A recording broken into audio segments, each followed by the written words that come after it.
নমস্কার আমাদের সমস্ত ছোট ছোট ভাই বোনেরা, WBCAP 2026 সালের যে মেরিট লিস্ট সেটা কিন্তু অলরেডি পাবলিশ হয়ে গেছে।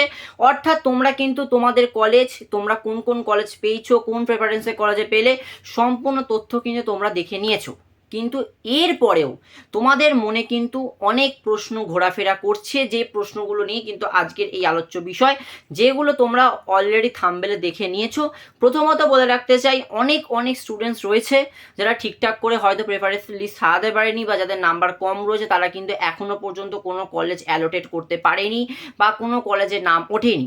2 নম্বর কথা হচ্ছে, কিছু কিছু স্টুডেন্ট রয়েছে যারা ভাবছে যে তাদের নিচের প্রেফারেন্সের নাম উঠেছে, তারা এক্সপেক্ট করেছিল তারা ওপরের প্রেফারেন্সের কলেজে ভর্তি হবে। তাদের জন্য যে অটো আপগ্রেডেশনের যে রুলসটা রয়েছে, সেই রুলসটা নিয়েও আলোচনা করব।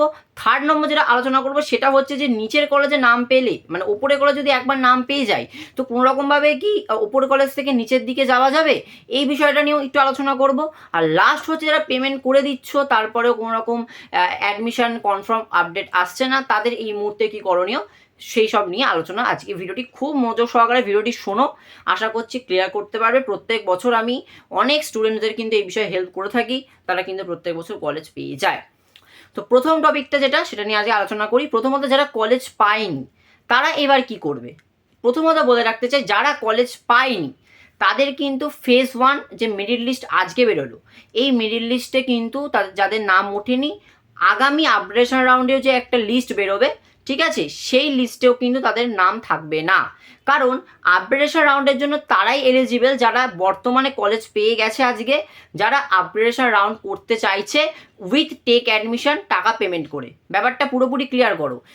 ব্যাপারটা যেটা হচ্ছে সেটা হচ্ছে, কোনো রকমভাবে যারা কলেজ পায়নি তাদের কিন্তু এই ফেজ 1 আর কোনো রকম সুযোগ নেই। তাদের কিন্তু পরবর্তীকালে যখন সরকার থেকে ফেজ 2 বা মপ আপ রাউন্ড স্টার্ট করা হবে, তখন কিন্তু তাদেরকে আবার নতুন করে তারা কিন্তু কলেজ অ্যাড করতে পারবে, তখন আবার নতুন করে তারা প্রেফারেন্স লিস্টে অ্যাডমিশন যে কোনো কলেজে পেতে পারে। তো এখন তোমাদের কিছু করণীয় নেই, তোমাদের এখন চুপচাপ বসে থাকতে হবে। যখন ফেজ 2 অ্যাডমিশন প্রক্রিয়া বা মপ আপ রাউন্ড স্টার্ট হবে, দেন তোমাদের নতুন করে কলেজ অ্যাড করে তোমাদের কিন্তু কলেজগুলোকে অ্যালট করতে হবে। তো ফার্স্ট নম্বর জিনিসটা ক্লিয়ার করলাম। এবার সেকেন্ড নম্বর যে বিষয়টা ক্লিয়ার করি, খুব গুরুত্বপূর্ণ। অনেক স্টুডেন্টস রয়েছে যারা আমাকে ফোন করে যারা জিজ্ঞাসা করছে যে দাদা, আমি নিচের প্রেফারেন্সে কলেজ পেয়েছি, আমি অটো আপগ্রেডেশন করেছি, কিন্তু সাপোজ ধরো পরবর্তীকালে অটো আপগ্রেডেশনে আমি কলেজ পেয়ে গেলাম, তো আমি কলেজটা নিতে তখন চাইলাম না, তো আমি কি আগের কলেজটা থেকে কি ডিসকোয়ালিফাই হয়ে যাব, নাকি আবার সেই নতুন কলেজে আমাকে আপগ্রেডেশন রাউন্ডে যে উপরের কলেজটা আছে সেই কলেজে ভর্তি থাকতে হবে? প্রথমত বলে রাখতে চাই, তোমরা অটো আপগ্রেডেশন তোমাদের রুলস, তোমাদের যদি ইচ্ছা হয় তোমরা অবশ্যই করতে পারো। যদি তোমরা ওপরের কলেজে ভর্তি হয়ে থাকতে চাও, তোমরা ভর্তি হতে চাও, তো তোমরা অতি অবশ্যই আপগ্রেডেশন করো, নয়তো করবে না, এটা ভেবে চিন্তে নেবে। আর একটা কথা বলে রাখতে চাই, অটো আপগ্রেডেশন তারাই করতে পারবে যারা আজকে মেরিট লিস্টে নাম পেয়েছে, মেরিট লিস্টে নাম পাওয়ার পর যারা টেক অ্যাডমিশন, অর্থাৎ বর্তমানে যে মেরিট লিস্টে নাম উঠেছে যে কলেজে, সেই কলেজে ভর্তি হয়ে গেছে, তারাই কিন্তু পরবর্তীকালে আপগ্রেডেশন রাউন্ডের জন্য এলিজিবল হবে। যারা টাকা পেমেন্ট করে টেক অ্যাডমিশন করবে না, তারা কিন্তু আপগ্রেডেশন রাউন্ডের জন্য এলিজিবল হবে না। অর্থাৎ 20 তারিখের যে লিস্টটা আপগ্রেডেশন রাউন্ডে বেরোবে, সেই লিস্টে তাদের কিন্তু নাম থাকবে না। তাই যারা আপগ্রেডেশন একান্তই করতে চাইছো, উপরের কলেজে ভর্তি হতেই চাইছো না, আমাকে উপরের কলেজটায় চান্স নিতে হবে, ভর্তি হতে হবে, তারা কিন্তু বর্তমান আজকে যে কলেজটায় তোমরা নাম পেয়েছো সেই কলেজে টেক অ্যাডমিশন করে নাও। টেক অ্যাডমিশন করে নেওয়ার পর তোমরা কিন্তু অটো আপগ্রেডেশন করে ওপরের কলেজে যাওয়ার সুযোগ পাবে। 20 জুন যে লিস্টটা বেরোবে, সেই লিস্টে তোমরা তোমাদের অ্যালোকেশন লিস্টটা দেখতে পারবে আপগ্রেডেশন রাউন্ডের। এবার বলে রাখি যে পেমেন্টের বিষয়টা বলে রাখি। আচ্ছা, তোমরা পেমেন্টের যে ব্যাপারটা হচ্ছে, পেমেন্টে গত বছর যেটা হয়েছিল, পেমেন্ট অ্যাডজাস্টমেন্ট হয়েছিল। অর্থাৎ সাপোজ ধরো যে তুমি বর্তমানে যে কলেজটা ভর্তি হয়েছো, সেই কলেজটায় তুমি 4,000 টাকা পেমেন্ট করলে, কিন্তু ওপরে যে কলেজটা পরবর্তীকালে আপগ্রেডেশন রাউন্ডে ওপরে যে কলেজটা তোমার নাম উঠলো, সেই কলেজে তোমাকে হয়তো 2,000 টাকা পেমেন্ট করতে বলা হচ্ছে। তো এক্ষেত্রে কি হবে, তুমি যে 4,000 টাকা আগের কলেজে পেমেন্ট করেছিলে, সেই টাকা থেকে কিন্তু নতুন কলেজে টাকাটা অ্যাডজাস্ট হয়ে যাবে। অর্থাৎ 2,000 টাকা নতুন আপগ্রেডেশন রাউন্ডে যে কলেজ পেয়েছো সেই খাতায় তোমাদের অ্যাডজাস্ট করে দেওয়া হবে, আর বাকি 2,000 টাকা যেটা তোমার 4,000 টাকা থেকে থাকবে, সেই টাকাটা তোমাকে নির্ধারিত সময় রিফান্ড করে দেওয়া হবে।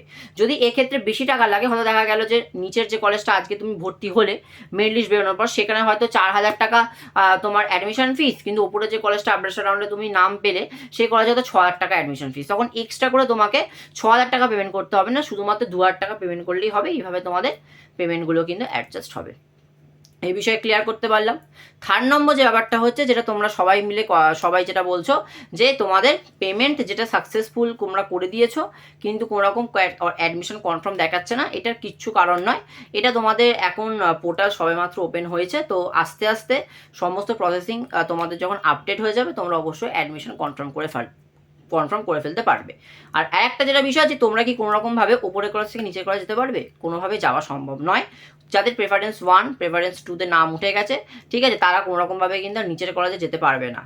নিচ থেকে ওপরের দিকে তোমরা অটো অপারেশন করতে পারবে, কিন্তু নিচ থেকে ওপর থেকে নিচের দিকে কিন্তু কোনো রকমভাবে যাওয়া সম্ভব নয়। তো এই বিষয়গুলো জাস্ট ক্লিয়ার করে দেওয়া ছিল। এরপরে যদি কোনো রকম ডাউট থাকে স্টুডেন্টদের মধ্যে, সে নিয়ে আমি অতি অবশ্যই ভিডিও করবো, তাই জন্য চ্যানেলটা সাবস্ক্রাইব করে রাখো। সাবস্ক্রাইব করে রাখলে পরবর্তীকালে আরও ইনফরমেটিভ ভিডিও তোমাদের সামনে আমি শেয়ার করবো আমাদের এডুলারি চ্যানেলের মধ্যে দিয়ে। আজকের জন্য যারা ভিডিওটা দেখলে তাদেরকে জানাই অসংখ্য ধন্যবাদ। আর জন্য এইটুকু সবাইকে জানাই অসংখ্য ধন্যবাদ। Thank you.